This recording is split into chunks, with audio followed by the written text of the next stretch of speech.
Hey YouTube, how's it going? Want to just do a quick little video on Balisongs and kind of what got me into them and more or less kind of where I'm at now. Um, so first off, what you're looking at right now is the new Cold Steel FGX Balisong that's made out of their polymer plastic. I'm sure you guys have probably seen this all over the internet as it is. Now what I did with this one, I did grind these off just with some sandpaper because they were super sharp on both sides. Mind you, I'm brand new to the whole balisong flipping thing, so these were definitely hitting me pretty hardcore. And then I dulled this off too, the tip. So this is basically a trainer now. So I originally bought it because it was like 12, 13 bucks, and I've always wanted a balisong. I did have a bottle opener balisong for a while, and you know, it was from Boker, and it worked fine. You know, it was really heavy towards the front, I guess blade heavy, even though it was, you know, the bottle opener, but it was heavy towards the front bias, you know. So mind you, I don't know what to look for in a balisong as far as what I like, you know, handle bias, blade bias, have no idea. So anyway, I didn't want to buy something expensive right away. So I just kind of been waiting. I've always liked balisongs. I currently get into collecting higher end pocket knives, just like folding knives. I'll pull out a couple over here. So I do have an idea on what to look for as far as when it comes to quality. This is a ZT 0562. You know, so I mean, these are higher end knives right here. See, pull out another one. Got the classic PM2. So one more, why not? Let's see. Got the Microtech SOCOM Elite. So these are all pretty pricey, high-end pocket knives. So I already, like I said, know what to look for as far as, you know, materials and things like that.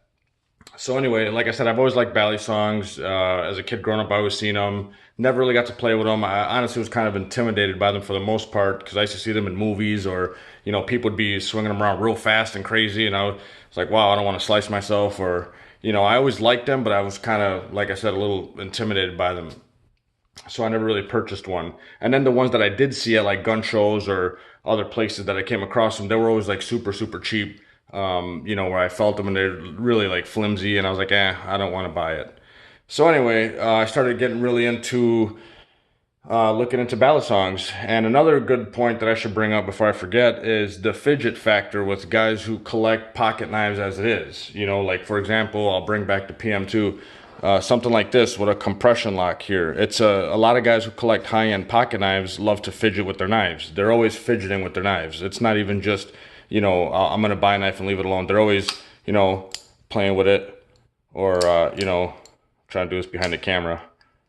But they're always screwing around with their pocket knives, which, like I said, I'm guilty of that too. I'm always screwing around with my knives, and it's fun, you know. So anyway, I don't understand why more guys don't get involved with balisongs who like pocket knives as it is, because a balisong is way more fidget friendly than pocket knives, regular folding knives, in my opinion.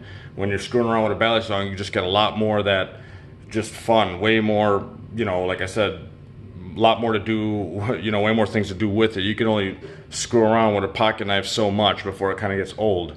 That's just my opinion. So anyway, like I said, I did dull this out so I could screw around with it. Now, learning to kind of flip around with this thing, I knew right away that it wasn't going to work, because first off, this particular balisong from Cold Steel isn't designed to kind of flip around and play with. I know I've seen videos where some guys who are really good already at the balisong flipping, they can manipulate this thing no problem. But for me, as a newbie, I totally wouldn't recommend buying this and screwing around with. I mean, you can. It's so cheap that you can. So I guess I take that back. If you really want to, you can. But the whole thing with this is that it's super thick, and it's, I don't know, it just doesn't feel right. It feels very, you know, clumsy. I wanted something that's going to be a lot more, you know, well put together, something that's going to balance a lot better. You know, that way I can get a good feel for the actual flipping. Because if you just buy this and flip it, you're going to want something else right away, which is what I did. So this is more or less used for self-defense. You know, take it in somewhere like a concert or somewhere where you might feel the need to defend yourself with an object that isn't detectable by metal detectors. So, you know, it's good for its intended purpose. There's a lot of videos on this already. But anyway, yeah, like I said, it's this one is, and like I said, I'm learning, so more or less learning. So this is a double tang pin construction, which I guess is liked by, you know, some people. So you got the 2 pins here. So when you squeeze the handles, it's putting pressure on this pin here and keeping the handles separate so that they're not touching. And then when you go the other way, same deal. Now you're squeezing this pin and it keeps them separate. So without these pins here, these handles are just going to be smacking together, or they're going to be rubbing on the blade if this were a real metal balisong. So this is kind of cool. I mean, it's constructed pretty decent for what it is. Anyway, so like I said, I knew I was going to want something else. I did learn a few tricks with this right away. I did a couple rollovers with it. It's super lightweight. I actually got a scale right here. Let me throw it on the scale. Let's see here. So we got, this is going to be in grams. So 86 grams. Let me change that. I meant to change that to ounces. Let's see. Okay, there we go. 3.03 ounces. So it's super lightweight for the size. So like I said, I knew I was going to want something more substantial. So anyway, keep rambling on. I was looking around online, doing some research as always, and like I said, I'm already in the knife community, pocket knives, so it didn't take me long before I came across one of these products here. And this here is the BRS Bare Bones. I'm sure most of you guys are probably going to know what this is. This is the trainer. So this one obviously doesn't have a sharp blade. You can see it's got a flat edge here, so it won't cut you obviously. Now these angles here are 90-degree angles, so if you do whack yourself in a knuckle, you'll feel it, which I'm told is a good thing, because you want to make sure that you're practicing your moves, you know, practicing them like as if it was a real blade. You want to kind of get that. That's kind of the purpose of a trainer for the most part. And then the tip is dulled out. Get that to focus.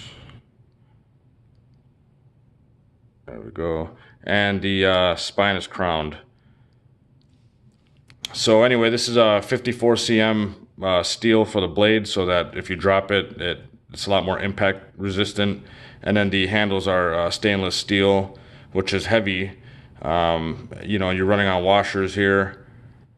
I did see a lot of videos where guys were complaining about the nipple, I guess they call this piece here, where it had real sharp corners. See if I can get that in there. And what I did was I took a Dremel and I dulled those out. If you can see that there, just I hit the corners. You can see right there how they're smoothed out. Let's see. Yep. So these were pretty sharp. So when you're doing certain moves, this is going to rub on your finger and kind of annoy you. So anyway, like I said, just doing research. And another cool thing about this Balisong here, why I wanted to get the trainer, obviously, is I'm a newbie. I don't want to, you know, I know you could tape the blade and all that other good stuff, but the main reason, and I was going to go that route, I really was going to buy a live Bali and then tape the blade, you know, until I get good, and then I could just take the tape off. But one of the main reasons why I did get the trainer is because my daughter, actually, I have 2 daughters. My oldest is 13, and my younger daughter is going to be 12 soon. They liked to play around with this here, and obviously I dulled it before they were playing with it, and they actually were having fun with it. So I figured, what the hell, let me get a trainer that we can all play around with. And I actually had a really fun time actually spending time with my kids. You know, my daughters were flipping around this, and we were kind of learning tricks together, and they got pretty good at some of the rollovers and you know, a couple of the other moves that we were learning together. So that was actually really fun. So that was the main reason I went with the trainer version of the Bare Bones here, the BRS Bare Bones. Um, Other than that, like I said, I'm definitely liking the whole Balisong flipping deal. I would do a few little flips here for you, but I'm kind of awkward on this camera, and I definitely don't have the space or the skill to be screwing around right now, making myself look like an idiot. But I actually am pretty good at some Zen rollovers or thumb rollovers. Chaplains are great with this. I've been doing those. Um, Let's see. I've been doing. I can't remember off top of the head some of the other tricks I've been doing, but I literally know at least like 12 to 15 tricks right now, and that's pretty cool. I'm doing fanning with this, and like I said, I really like it. I definitely like the whole fidget factor behind it, and there's so many tricks to do. There's so many different things you could learn. It keeps you busy. So I definitely look forward to purchasing a Balisong down the road that has a live blade. But for now, I'm having tons of fun with this. I have enough EDC blades to use, so if I need to cut something, I can just pull out, one of my pocket knives that I already have for that. So when I purchase a Balisong, it's not necessarily going to be for the EDC use, to be cutting stuff. But it will be nice to manipulate a Balisong with a live blade to, not only have more discipline of the manipulation of the Balisong, but it's a little more dangerous, I guess. A lot more intriguing to people and to myself. I really enjoy it. So anyway, let's throw this on a scale quick. I know a lot of people say this is heavy. Like I said, I'm not. I went from something that's super duper light and bulky and cheapy feeling to something that's pretty stout and heavy, but this is so smooth. Like when I first tried my rollover with this, the first rollover I tried, I nailed it. And I was like, whoa, this thing was so smooth, so buttery smooth. And like I said, I'm not speaking from a lot of experience with Balisong, so just take that with a grain of salt, I guess. Let's see here.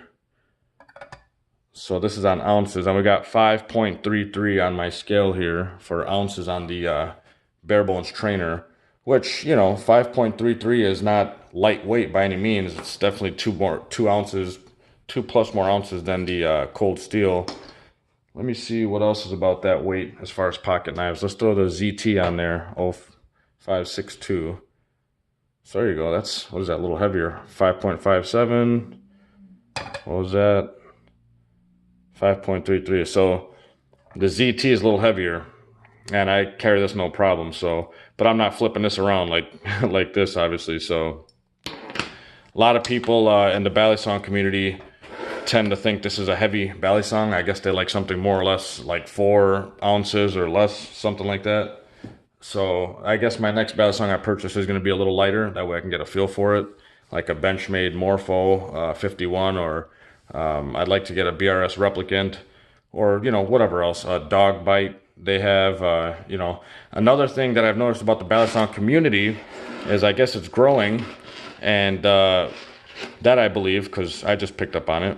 And not only that, what I don't like about the Balisong community is, so far anyway, is that a lot of these Balisongs you can't find. And I'm talking about pretty much all the higher end makers or even medium end makers of these Balisongs. You just can't find them anywhere. And then supposedly when they do come in stock, they're gone. And the only reason I got this, was able to purchase this, is because it's a trainer. So I don't know if the trainer isn't as, obviously it's probably not as wanted as the live blades, because this probably would have been gone if it was a live blade version. So that's one of the things I don't care too much about. I wish some of these manufacturers could produce them in larger quantities like a lot of these other guys are wishing. It'd be nice, because when it comes to pocket knives, like high-end pocket knives, as far as something like this, your Microtech SOCOM Elite, super cool blade, super badass, really pricey, but you can get them, your ZT 0562, you can get them. They're not impossible to find. When they come out, you can get them. Your, let's see here, your PM2, you can get them, no problem. It's not impossible to find. Whereas the Balisong seems like it's ridiculously impossible to find those Balisongs. Let's see what else we got here. We got,